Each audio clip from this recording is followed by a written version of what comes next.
Biblioteca de Bolso. Uma conversa informal a três sobre a relação que estabelecemos com os livros. Uma ideia original de Inês Bernardo E José Mário Silva. Olá, bem-vindos ao Biblioteca de Bolso, um podcast sobre livros que nos arrebatam, nos fazem mudar de caminho ou nos trocam as voltas. A convidada desta semana é Cristina Ovídio. Licenciada em Línguas e Literaturas Modernas, foi professora de português no ensino secundário antes de entrar no mundo dos livros. De 2001 a 2008, foi coordenadora editorial da Oficina do Livro. Passou depois brevemente pela editora Planeta, antes de integrar, desde a sua fundação em 2010, o projeto Clube do Autor. Em paralelo, acaba de abrir em Lisboa, na Rua Nova do Carvalho, vulgarmente conhecida como a Rua Cor-de-Rosa, no Cais de Sodré, uma livraria-bar chamada Menina e Moça, onde estamos hoje para gravar este programa. Olá. Olá, muito olá. Obrigada por Obrigada por nos Obrigada receberes aqui, Sim, na tua nova menina dos olhos, não é? Obrigada eu e espero tê-los aqui muitas vezes. Dá vontade, de certeza. Cristina, vamos começar pela tua primeira escolha, o meu pé de laranja lima, que é uma escolha da infância. É uma escolha de infância. É difícil quando nos perguntam os livros que nos tocaram, de certa forma, que nos tocaram o coração, com os quais temos uma relação afetiva. É claro que me lembrei automaticamente do livro que me pôs a chorar Babi Ranho. Aliás, eu sou chorona por natureza, portanto não foi muito difícil. Mas eu li o livro com 7 anos e lembro-me de chorar com a história do Zezé. Talvez também um pouco encantada pela magia da linguagem do português do Brasil, mais adocicado também, porque era uma linguagem diferente com a qual nós não estávamos assim tão habituados, porque tínhamos aquelas frases da escola, não era? Portanto, o burrinho sobra encosta e depois... Tu estavas a aprender na escola, não é? Eu estava a aprender, eu devia ter, estava no segundo ano, na segunda classe, e lembro-me daquela magia do meu pé de laranja lima, do facto de ele se inserir num mundo muito difícil, muito complicado, o Zezé, o pai desempregado, numa vida muito pobre, e ele, coitado, acontecem montes de desgraças, coitado, porque ele depois leva coças imensas da irmã, do pai, e portanto não vive a magia do Natal porque não tem presentes, e de repente aquele pé de laranja lima, porque todos eles escolhem uma árvore e ele só tem o pé de laranja lima, que é a última escolha, e acaba por ser o seu confidente, e portanto acaba por, de certa forma, depositar naquele pé de laranja lima, uma coisa tão simples, toda a sua vida. E depois da relação que ele tem com o Portuga, claro que, pronto, com o Manuel Valadares, e que de facto me encantou, porque nós tínhamos uma personagem portuguesa, não era? Que tinha um carro e, portanto, era um senhor, e que acaba por ser um substituto do pai. E depois o fim trágico, portanto, que não acaba bem a história. Sim, quer dizer, depois temos um novo anúncio, o pai, entretanto, acaba por encontrar um trabalho e, portanto, a vida deles economicamente melhora, mas depois ele despede-se do seu pé de laranja lima, e aquilo tudo, quer dizer, me levou a um choro desalmado. E lembrei-me também, claro que lembrei-me do pé de laranja lima porque os meus avós, que são de Almeirim, os avós paternos, naquelas casas ribatejanas, tinham um quintal, e eu lembro-me que passava muito a minha infância, portanto, nas vindimas, porque eles tinham uma adega virada à casa. Tive um pé, não era um pé de laranja lima, não era. Eles tinham uma laranjeira, um limoeiro. E então, nesse quintal, onde eu passava o mês de setembro, naquelas férias grandes que nós tínhamos na altura, começávamos as aulas só em outubro, agora não, e o meu avô tinha uma adega geminada, e portanto nós eu passava a vida nos campos, ao ar livre, e lembro-me que passava muito a parte da minha tarde, quando os meus avós faziam a cesta, e eu estava sozinha com eles, à volta da árvore, a varrer as folhas. E eu gostava muito de varrer as folhas e que ficasse tudo limpinho à volta da árvore. E, de certa forma, era uma pé de laranja lima, porque, de certa forma, eu também conversava comigo mesma, não é? Porque a nossa confidente, e eu sentia muito bem. Era uma espécie de, não digo confidente como o Zezé, não era? Nós fazíamos sempre uma transferência afetiva. E quando estive lá recentemente, agora na morte do meu pai, e revisitei a casa, gostei de encontrar a árvore, estava lá ainda. E, de certa forma, é uma companhia, quer dizer, acaba por ser ser aquela árvore antiga que o Alberto Queiro falava nos seus poemas, que é aquela que nos dá uma proteção e que nos dá sombra e de certa forma isso tudo, esse mundo, nós temos que encontrar sempre, enfim, um confidente, um coito, um refúgio, não é?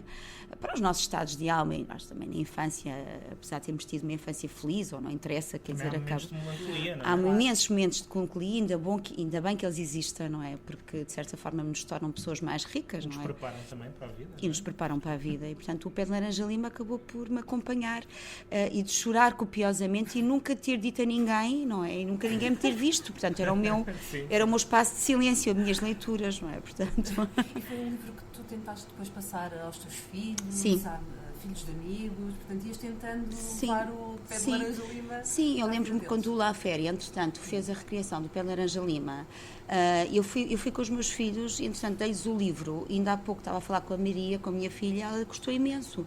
Eu disse, este livro tocou-me tanto, vamos ver como é que entretanto ele fez a recriação. É claro que é verdade que a leitura é uma coisa, e eu acho que a leitura aos 7 é muito diferente de uma leitura tardia. Portanto, em diferentes fases da nossa vida, eu não leria da mesma forma. Eu era capaz, talvez, de me sentir tentada por algumas frases que na altura talvez não me tocassem tanto, e agora, portanto, tem tudo a ver com os nossos momentos da vida. Mas gostei muito de ver com eles e de partilhar esse mundo, não é? E depois ter dito, eu chorei tanto com este livro, vocês não imaginam. Chorei tanto. Portanto, eles não perceberam porque é que eu tinha chorado tanto. Talvez seja bom sinal, não é? Portanto... Passamos para a tua segunda escolha. Sim. O livro do Cesário Verde. O livro de Cesário Verde. O livro de Cesário Verde. O único, não é? O único. O livro único do Silva, que é o livro que eu estudei no liceu enquanto aluna e depois mais tarde dei enquanto professora. E é muito engraçado eu ter feito esta experiência de aluna e depois de professora, porque eu fui 9 anos professora de literatura portuguesa, portanto dei aulas no secundário, e portanto nós começávamos nas cantigas de amigo, na galaica portuguesa, e depois terminávamos no José Ferreira, e portanto fazíamos aquela toda... E foi uma revolução, eu senti assim um arrebatamento quando estudei, porque o Cesário Verde eu considero um dos maiores poetas, e o facto de eu ser lisboeta, apesar de ter um pezinho no Ribatejo, a minha mãe ter nascido em Moçambique e portanto ter aqui várias vertentes e também uma costela alentejana, mas na realidade completamente, sinto muito lisboeta. E eu tenho muito esta alma de flaneur, porque nós tínhamos muita liberdade na infância e eu passava a vida na rua. Eu sou uma carretera, não vale a pena.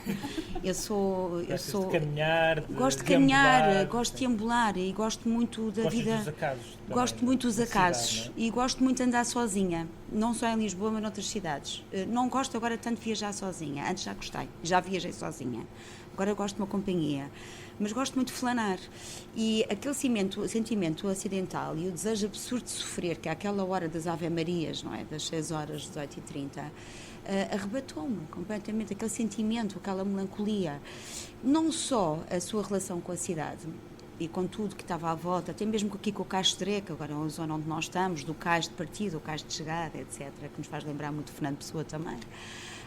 Temos também aquele lado também do olhar para os outros, das injustiças, da engomadeira, não é? Portanto, dos operários da construção, dos calceteiros, portanto, desde aquela imagem da atriz que sai, entretanto, da peça de teatro, e portanto são... Mas parece um documentário, não é? Um olhar, uma espécie de um travelling na cidade. É, de um travelling de uma cidade, em que vamos acompanhando todas as personagens da cidade, que antes não repararíamos, portanto, as cristalizações, depois, entretanto, num bairro moderno, que entretanto temos as vendedeiras de hortaliças, não é? E portanto, todas essas personagens de Lisboa que me acompanharam e todo aquele mundo do real, do cotidiano, porque a poesia era vista muitas vezes como algo inacessível, como uma torre de marfim, e aquilo estava ao nosso lado, nós vivíamos, nós observávamos. E eu sempre gostei muito de praças e tive imensa sorte de ter crescido com a minha mãe e o meu pai, que sempre gostaram de coisas muito simples. E, portanto, que nos souberam sempre saber olhar para as coisas, não é? Portanto, olhámos para os outros. Comprar um peixe, íamos à praça. Eu gosto muito de pessoas, mas gosto mesmo de falar com ela. No meio da confusão do mercado. Ai, adoro estar e gosto. Cliente, venha aqui. Venha aqui, venha ao peixinho.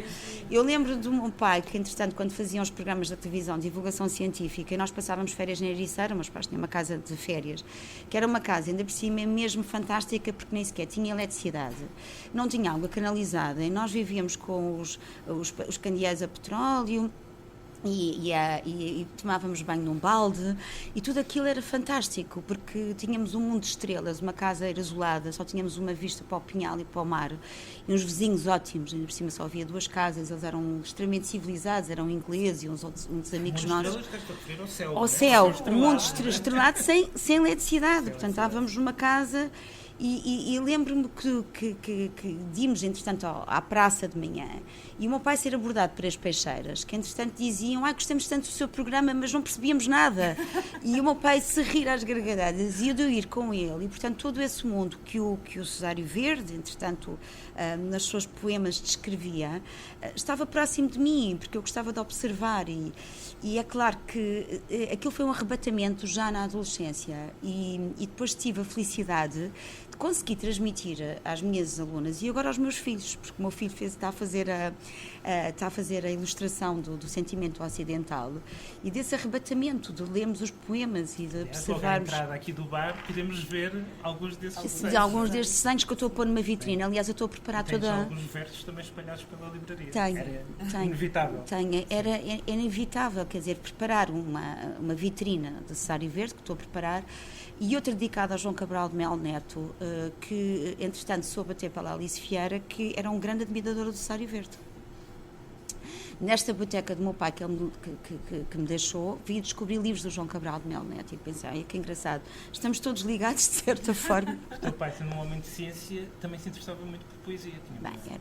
Era incrível, porque assim, eu crescia com a poesia. Ele era um grande amigo do Alexandre O'Neill, aliás faziam parte do núcleo da juventude, que era ele, o Alexandre O'Neill, o Luís Pedreira, que era o pai da Rosário Pedreira, que era um homem também, um poeta, quase ninguém sabe, que era um advogado, mas era um poeta, e eles faziam parte do núcleo. Era o Rui Sinati também, a quem o meu pai apresentou até o Alexandre O'Neill, o Agostinho Giricota, que era um grande amigo deles, e eles reuniam-se num café que era paulistana, e era um grupo dos surrealistas, pronto. E, entretanto, quando o meu pai esteve no Caramulo com tuberculose, e foi o ano da sua Montanha Mágica, foi no ano de 45, e eles são de 24, o Alexandre O'Neill e o meu pai, tinham 21 anos, tiveram uma correspondência assídua, semanal. E eu tenho as cartas do O'Neill, dirigidas, as cartas é um tesouro.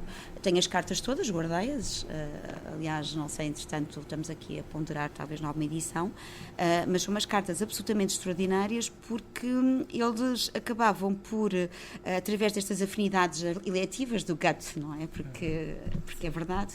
A mim faz-me sempre lembrar o poema que o Fernando Pessoa escreveu quando o Mário de Sá Carneiro morreu. E é tão pungente, porque, de facto, nós conversando somos um só, e há pessoas que são assim. E eles faziam parte desse grupo em que o Rilke, por exemplo, os seus poetas de eleição, o Ezra Pound, por exemplo, sem saber da sua vida, depois sabemos que ele tinha uma afinidade, enfim, mas isso também temos que perdoar ao Cellini, portanto, a outros que também tinham, enfim, inclinações ideológicas não tanto do nosso agrado, mas de facto eram gigantes da poesia, e eles tinham estas afinidades do Lorca, portanto, eles partilhavam os mesmos poetas e faziam poesia juntos. E quando o O'Neill teve um programa de televisão que era o Perfil, em que convidava vários poetas para declamarem os seus poemas, ele convidou o meu pai também para declamar. Que o meu pai recusou-se, o O'Neill diz: o António não vai, então vou eu declamar os seus poemas. Então o meu pai foi forçado e ficou entre o António Ramos Rosa e o Miguel Torga. E dizia: meu pai, isto não acredito, isto é demais para mim. Porque eles tinham, de facto, este amor, e era o erro da imprecisão dos poetas, com o Rilke também, de certa forma, também se batia. Era que eu crescia muito, e o meu pai tinha uma memória de elefante, coisa que eu nunca tive, e com imensa pena, porque a minha mãe ensinava-me, por exemplo, a declamar o Sonho de Sebastião da Gama, que entretanto eu ganhei um concurso na escola, porque ela ensinava-me a declamar, portanto eu lembro-me desse poema da minha infância, ser de cor. Já não, ainda sabes. Ainda sei. Ainda sei, porque aprendi, foi martelado. Ficou lá.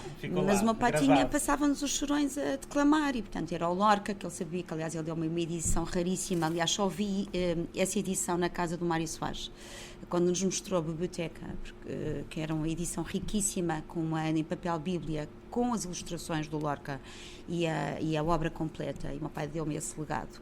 E sabia a poesia do Lorca e do Rilke de cor, e portanto nós passávamos muito, e também Paulo Valéry, ainda me lembro sempre de Patience dans l'azur, chaque atome de silêncio est une chance, un frumure, e lembro-me dele recitar sempre isso, e nós ficávamos elevados, porque tínhamos na altura dos chorões sem internet, e portanto com uma televisão com 2 canais, nós tínhamos muitas sessões. Ele próprio era uma espécie de internet. Ele era uma espécie de internet, e nós gostávamos muito de o ouvir. Portanto, e depois tínhamos a felicidade, também temos muitos amigos lá em casa, e um privilégio enorme deles nos declamar e também ensinar-nos as coisas simples. Olhámos para um pôr do sol, eu lembro-me de ir sempre com ele e olhar para o pôr do sol e vemos as estrelas, ele ensinar-nos depois os astros, e portanto temos esse ensinamento de olharmos para as coisas simples e gostarmos. E isso nos bastar, de certa forma, e sempre que eu também penso quando estamos um bocadinho mais em baixo, penso sempre nesses momentos que são bons. Nós estávamos a olhar para o céu, lembro de estarmos deitados no chão, no quintal, e olhámos assim de repente para as estrelas, e portanto tudo aquilo nos bater. E é claro que o Rilke, que era um poeta que lhes dizia muito. Vamos passando já para o terceiro. Para as elegias de Duino, e os sonetos de Orfeu, não é? Que foi recentemente agora reeditado pela Quetzal, com a tradução do Vasco Graça Moura, porque eu conhecia as traduções do Paulo Quintela, e claro que o Vasco Graça Moura é um gigante, não só da poesia, ele é um grande poeta, mas um excelente tradutor. Os sonetos de Shakespeare, enfim, eu sou enfim, uma admiradora incondicional de Vasco Graça Moura, e claro que comprei já esta edição. E o meu pai, quando esteve no Caramulo, tentou aprender o Rilke em alemão, portanto o alemão, para aprender o Rilke, e o próprio O'Neill também, mesma coisa, eles tinham uma opção. São textos muito difíceis, não é? Textos muito difíceis.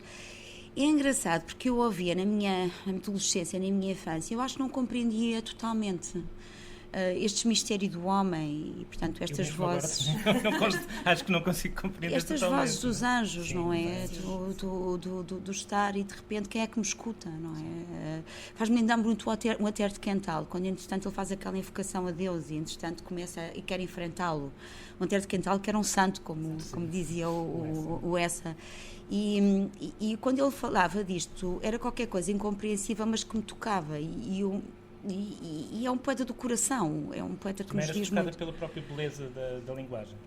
Pela beleza da linguagem, e por uma coisa que o meu pai sempre dizia, que é la musique avant toute chose, portanto a poesia é música, não é? Portanto, e do Verlaine, e essa frase do Verlaine sempre me acompanhou. Portanto, nós estamos sempre na música das palavras e na poesia, e em algum encantamento, e também no mistério.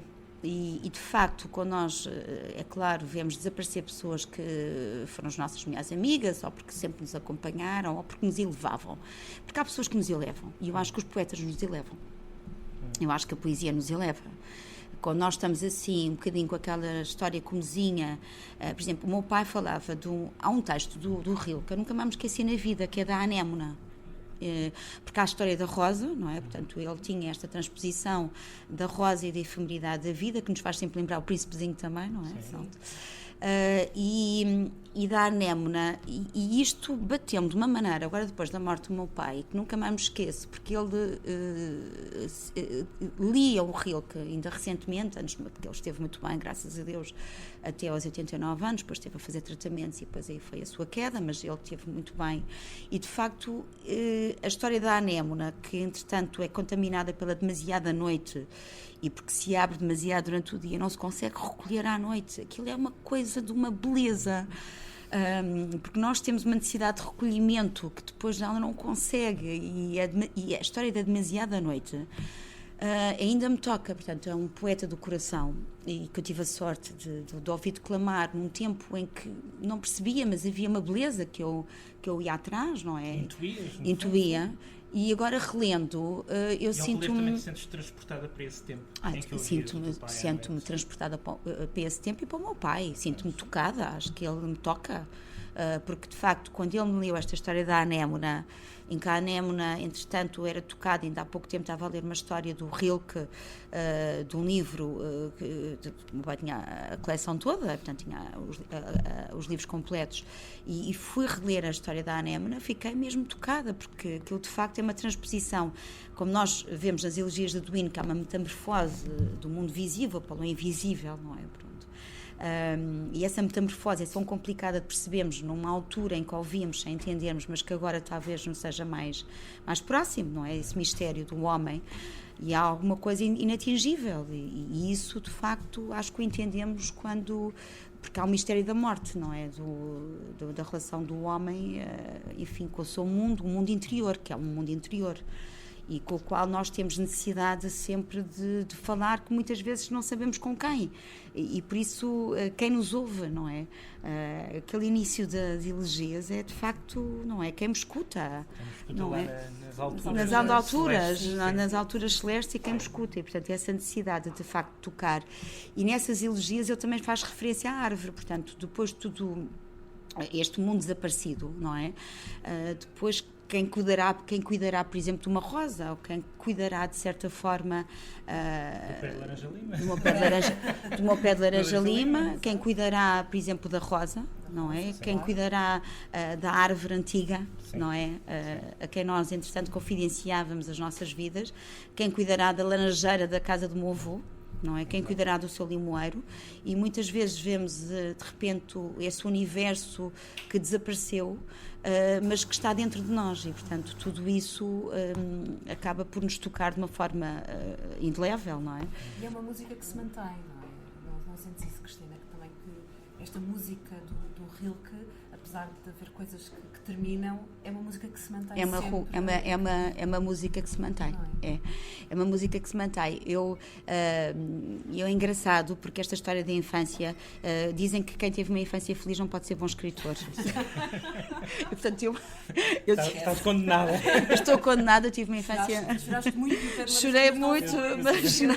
Portanto, nós precisamos ter uma certa infelicidade, não é? Para depois conseguirmos criar um mundo especial. Mas isto leva-me até talvez por uma escolha editorial, porque eu tinha uma missão, eu gostava muito de dar aulas. Aliás, eu quero fazer aqui na Menina e Moça umas sessões dedicadas aos adolescentes, à juventude, de promoção da leitura, fazendo uma coisa que até fazia com as minhas alunas, que era, segundo o princípio, os clássicos sempre modernos, porque nós pegávamos em livros e depois a partir daí íamos para temáticas que lhes interessavam. Como, por exemplo, nos Maias, íamos buscar a política, ou íamos buscar o amor, ou o adultério, ou a questão do humor, enfim, da literatura, da própria literatura, não é? Portanto, e a partir daí viajávamos para os nossos tempos, não é? Portanto, provando que a literatura não está morta, que os temas, no fundo, que nos interessam são sempre eternos. E lembro-me que a primeira obra que me calhou na vida editorial foi Não Te Deixarei Morrer, David Crockett, do Miguel Sousa Tavares, e que me convidaram para fazer a revisão, e eu estava a dar aulas e portanto estava a fazer esse trabalho por fora, e lembro-me de me tocar imenso a história do David Crockett, que o Miguel Sousa Tavares tão bem explica no preâmbulo do livro, e disse ir uma viagem a um mundo perdido, que é o mundo da aventura, que é o mundo do deslumbramento, e portanto nós não podemos deixar de morrer esse mundo, não é? Deslumbramento com a natureza também? O deslumbramento com a natureza, o deslumbramento com o nosso espírito viajante e de aventura, e de querer descobrir, e não temos medo, de certa forma, e deixarmos cair no nosso regaço, não é? Tudo o que nos faz bem. E é um mundo de refúgio. Eu lembro-me dessa obra, que foi a primeira que eu acarinhei do ponto de vista editorial, me ter batido e de certa forma me fazer regressar a tudo isto, que é o Meu Pé de Laranja-Lima, não é? Também até a Annie de Blyton, porque entretanto eu tinha um clube mesmo. Fiz um clube Annie de Blyton, portanto, tudo isto que era um pouco como aquele verso do outro poeta que eu amo de paixão, que é o Rui Belo, e tudo era possível, era só querer. Portanto, do poema Juventude, eu sou amante do Rui Belo, acho que o Rui Belo é o outro poeta que me revolucionou que me revoluciona a vida completamente, por dentro e por fora. Há versos que nos acompanham, não é? Que me acompanham e de facto eu tinha muito esse mundo da bicicleta, não é? De estar sempre com os joelhos feridos e dessa ânsia, não é? E depois de estar fora desse mundo do refúgio de casa, não é? Portanto, porque nós fazíamos depois cabanas, íamos para a Mata de Benfica, a minha mãe ensinava-nos a fazer, porque a minha mãe também instigava-nos muito à vida livre. A minha mãe queria-nos muito na rua. E portanto nós abençoávamos essa liberdade, não é? Portanto havia toda essa coisa da bicicleta, portanto era um mundo que era só querer, não é? E mesmo quando nós chegamos a uma certa altura em que pensamos, não podemos deixar perder essa inocência, essa capacidade de flaner, de deambulação do Cessário Verde, não é? Da nossa capacidade de olharmos para os outros também. Estamos atentos ao mistério do homem como Rilke. Estamos atentos ao mistério do homem como Rilke e, de certa forma, pensar o que é que acontecerá quando nós não estivermos cá. Será que alguém vai cuidar das mesmas coisas que nós amamos, não é? Ou será que alguém vai alguma vez saber que nós amamos ou que tivemos essa relação? Porque muitas vezes não comunicamos. O meu pai tinha, numa conversa que eu tive pouco tempo antes de ele morrer, nós tínhamos sempre, estava muitas vezes com ele, que ele de facto era a pessoa que mais me levava, e a minha mãe também. Mas lembro-me dele dizer, ó pai, o que é para si a literatura, a poesia? Então nós no almoço ele ia-me dizendo e eu ia escrevendo. E lembro-me dele dizer uma coisa da literatura, da definição de literatura, que ele dizia: a literatura é uma forma de conversarmos uns com os outros, de nos entendermos ultrapassando as fronteiras da família e do Estado. E de facto a literatura é uma forma e essa definição de literatura é de facto aquilo que é uma forma de nós conversarmos uns com os outros. E por isso eu também quis criar esta Menina e Moça, porque a Menina e Moça, o Bernardino Ribeiro, esta frase, Menina e Moça me levaram de casa de minha mãe para muito longe, ou então de meu pai para longe terras, porque há duas versões de Ferrari e de Évora, e eu sempre achei que era uma forma de nós deambularmos, de irmos para fora, de sairmos um pouco, não é, do nosso mundo. Sim. E de certa forma também descobrirmos a nossa maneira e através também de sermos tocados. A filosofia é sempre a mesma, de certa maneira. E nunca me tinha percebido, não me tinha percebido. Menina e Moça vai no mesmo sentido. Eu quando penso num nome, é claro que há um Fado de Lisboa, magistralmente cantado pelo Carlos do Carmo, que é absolutamente extraordinário, que é lindo. No fundo aqui o Menina e Moça vai também dos dois lados. Vai. Aliás também, e é a questão da gaivota, da própria do O'Neill também, do Fado de Gaivota. Do coração e portanto toda esta viagem que nós fazemos, e esta viagem nós temos do perfeito coração. Agora faz lembrar o Coração Mais Perfeito também do Sérgio Godinho. Também está aqui que acabei está aqui bem exposto, do Sérgio Godinho, que é um título também absolutamente fantástico, Coração Mais Perfeito. Mas toda esta ideia de viagem, de sairmos de nós próprios, mas depois nós não confessamos aos outros. Muitas vezes nós lemos e não partilhamos com os outros. O que é que estás a ler? Porquê é que estás a ler isto? O que é que tocou? Não é? É um bocadinho isso que nós queremos fazer aqui com o podcast. E é isto que vocês querem fazer, que é pôr as pessoas a partilharem, mas muitas vezes nós não temos com quem. Porque muitas vezes não encontramos a mesma linguagem. Nós estamos a falar de uma coisa e a pessoa não entende o que é que nos está, porque na realidade as nossas experiências, o que nós vivemos, mas depois tudo acaba por redundar no mesmo, quer dizer, por mais que entretanto, das nossas origens tenham sido completamente diferentes, mas a realidade é que as nossas experiências vão redundar, nós temos sempre a busca da mesma coisa, não é? Que acabamos por saber, a literatura conforta-nos muito, não é? Porque mesmo o choro, não é? O riso, o choro, portanto, tudo isso nos faz bem, não é? É uma forma de extravasar as nossas emoções, não é? La vie ne suffit pas, não é? Como dizia o Fernando Pessoa, e portanto nós temos essa necessidade de, através da literatura, e eu lembro-me que de facto... Tu ainda choras a ler livros? Imenso. Eu choro. Aos 7 anos chorava, mas choro imenso a ler livros, choro, rio, emociono muito com as personagens, elas são vivas, encarnam em mim. Ainda há pouco tempo, por exemplo, com esta tetralogia da Helena Ferrante, que há pessoas que adoram e outras que detestam. Nós adoramos. Eu adoro. E tive a felicidade de acabar o último volume em Nápoles, porque fui a Nápoles, um sobrinho meu casou lá com uma napolitana, e portanto nós fizemos uma viagem de 3 semanas à Itália, fomos de carro, os 4. O último livro até é aquele o último. Que fala mais da cidade. Fala mais da cidade. Bem, e eu fui à procura daqueles bairros, faz muito lembrar o bairro Alto também dos nossos bairros, não é? Portanto, aquela Helena Ferrante estava em mim de uma maneira, e eu fiquei tristíssima, porque nas livrarias de Nápoles as pessoas não sentiam o mesmo que eu estava a sentir. E eu dizia, mas como assim? Vocês não têm aqui um roteiro, Helena Ferrante?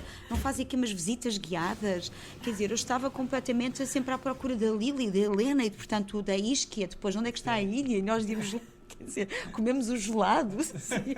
E aquilo estava em toda aquela atmosfera, e portanto eu estava completamente embrunhada, e eu vivo as personagens como se elas fossem reais, e na realidade são. Se nós pensando bem, elas acabam por... E acompanham-nos, não é? Acompanham, somos nós. Somos nós, não é? Somos nós. Só que, entretanto, muitas vezes na nossa vida real nós não temos a possibilidade de... Porque se nós revelamos as mesmas coisas, somos tidos um pouco como loucos, não é? Mas quer dizer, mas mesmo aos loucos da cidade, que é bom que eles existam, não? E é bom que se cultivem, e que cultivem, portanto, toda essa melancolia, toda essa maneira de estar que de facto nós adivinhamos nesta cidade, mas que adivinhamos também em Nápoles e que adivinhamos em tantas cidades, não é? Portanto, é aquele entardecer que é uma hora muito mágica, não é? Por exemplo, aqui na Rua Cor-de-Rosa, na Rua Nova do Carvalho, há um momento de uma luz muito especial em junho, e que nos disseram que, por exemplo, essa luz acontece numa rua, por exemplo, em Nova Iorque. Sim, tem a ver com a orientação. Com a orientação. Do sítio do céu em que o sol está. O sol está, e de repente esse momento mágico acontece naquela altura. E é muito, muito especial, não é? Portanto, esse momento, esse sentimento, não é? Que é um sentimento ocidental, e que eu acho que, de facto, o Cesário Verde, e que morreu tão cedo. E agora de repente começamos a ver as pessoas que morreram tão cedo, uma Amadeu de Sousa Cardoso, é assim, tantos geniais, não é? Que pensamos assim, tinha tanta coisa para dar e para nos dar, e nós... Assim deram tanto. Mesmo assim deram tanto. E deram tanto, dão pouco tempo, não é? E de facto, e o Cesário Verde compreender, por exemplo, o Alberto Queiro, entretanto, naqueles versos quando falas do Cesário Verde, não é? Quer dizer, a lei até arderem os olhos, o livro de Cesário Verde, e portanto o camponês preso na cidade, e portanto tudo aquilo, e de facto faz-nos viajar para um tempo e para um mundo que nos faz falta, e que é bom agarrarmos e sabemos que ele está nas nossas mãos, fazê-lo perene, fazê-lo eterno, não é? Portanto, e com esta ideia do eterno aqui ficamos. Recordamos que o Meu Pé de Laranja Lima, de José Mauro de Vasconcelos, está disponível através da Booksmile, com ilustrações de Jaime Cortês, por cerca de 14€. O livro de Cesário Verde tem várias edições em Portugal, incluindo em e-book, e podem encontrá-lo com um preço entre os 3 e os 20€, portanto, para todas as carteiras e suportes. E as Elegias de Duino, de Rainha Maria Ril, que tem 2 edições neste momento, a da Quetzal, com a tradução de Vasco Graça Moura, e a da Relógio d'Água, tradução de José Miranda Justo. Os preços variam entre os 16 e os 14€, respectivamente. Aqui deixamos esta menina e moça que tão bem nos recebeu. Não se esqueçam de visitar esta livraria bar no coração do Cais do Sodré, em Lisboa. Para a semana estaremos de volta com mais um episódio. Até lá, sigam-nos nas nossas redes sociais, em facebook.com/biblioteca de bolso, ouçam-nos através do SoundCloud, do iTunes, por subscrição RSS e na rádio online Rádio Lisboa. Cristina, muito obrigada por vir. Obrigada eu. Vamos voltar, está prometido. E para quem nos ouve, até para a semana com um novo convidado. Até para a semana.